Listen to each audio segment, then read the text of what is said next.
Thank you for staying with us. And in case you're just joining us, this is the News International edition, and we are broadcasting to you live from our Vision Group headquarters here in Kampala, Uganda. Now, the latest stories coming from South America is that relatives and friends in Juliaca, southern Peru, attend the burial of one of the 17 deceased during the violent attempt to take over the airport of the city of Juliaca on January 9th. The demonstrations have at times turned violent, and clashes with security forces have left 41 people dead, including a policeman who was burnt alive in a vehicle. Street barricades and marches against the government continued in Peru on Thursday as mourners prepared to bury the bodies of 17 people killed during clashes between security forces and demonstrators in the movement's epicenter. It comes as trade unions, left-wing parties and social collectives readied for an afternoon march through Lima, the capital, to denounce a racist and classicist dictatorship. My uncle is dead. He had 2 bullets in his body. His death has been so tragic. They killed him in the clashes at the airport. Who shot him? The police.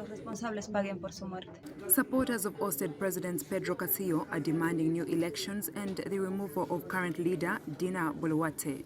They also want to close Congress and set up a body to rewrite the constitution, which was adopted in 1993 under the mandate of ex-President Alberto Fujimori, who is currently serving a 25-year prison sentence for crimes against humanity committed during his presidency. Protests broke out around the South American country in early December after Castillo was ousted from office for attempting to dissolve parliament and rule by decree, seeking to prevent an impeachment vote against him. Almost half of the victims died in clashes on Monday night in the southern Puno region, where 17 people were due to be buried on Thursday. The police shot him. I don't know who gave the orders. Now we want those responsible for his death to pay for it. Important tourism regions such as Cusco and Arequipa have also seen major protests. The latest protester killed in violent clashes was in the city of Cusco on Wednesday night, where vendors damaged the building of a major hotel chain, torched a bus station, attacked shops and blocked train tracks with large rocks. And in Lengris Ski Resort, which is found in the German Alps, longtime ski enthusiasts are seeing their beloved slopes turn from white to green as ski resorts face an unusually sustained period of warmth.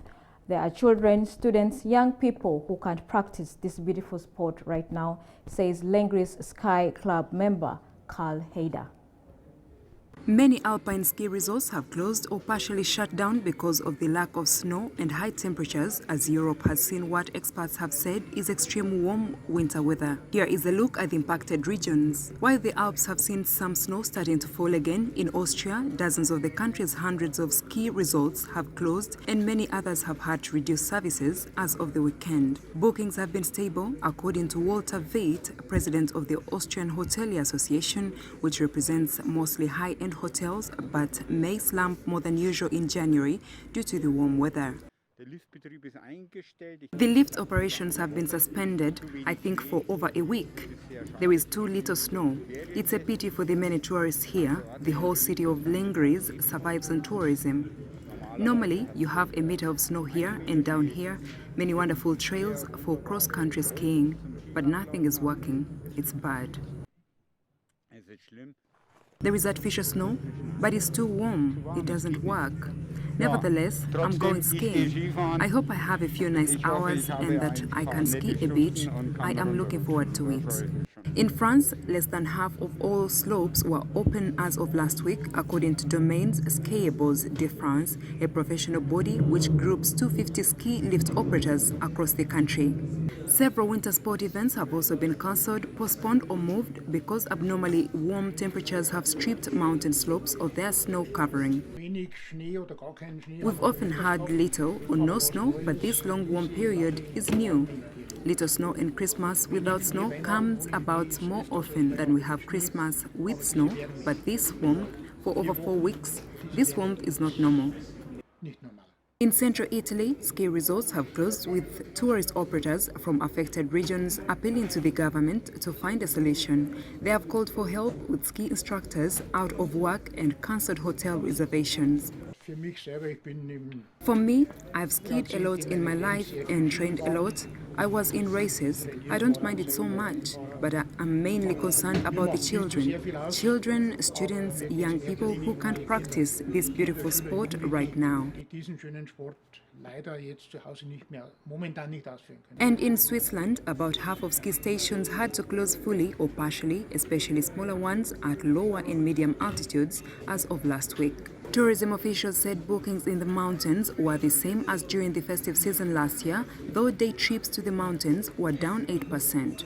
Turnover of ski lifts companies dropped 9% year-on-year because of the mild weather, according to the organization, which represents 350 of the 500 ski lift operators in Switzerland.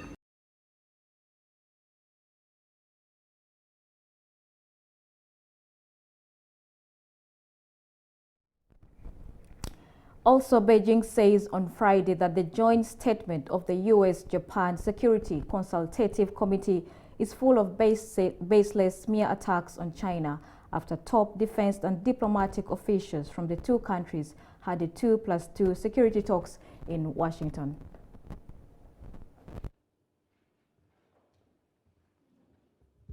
The US-Japan 2+2 joint statement you mentioned is full of Cold War zero-sum thinking and baseless smear attacks on China.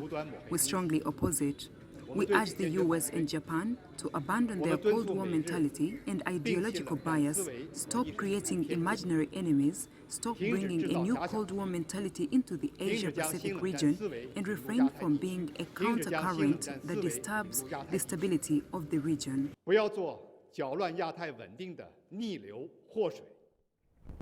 And that brings us to the end of the News International edition. We shall come back on Monday at 4 p.m. Thank you for watching. I'm Emma Akwero.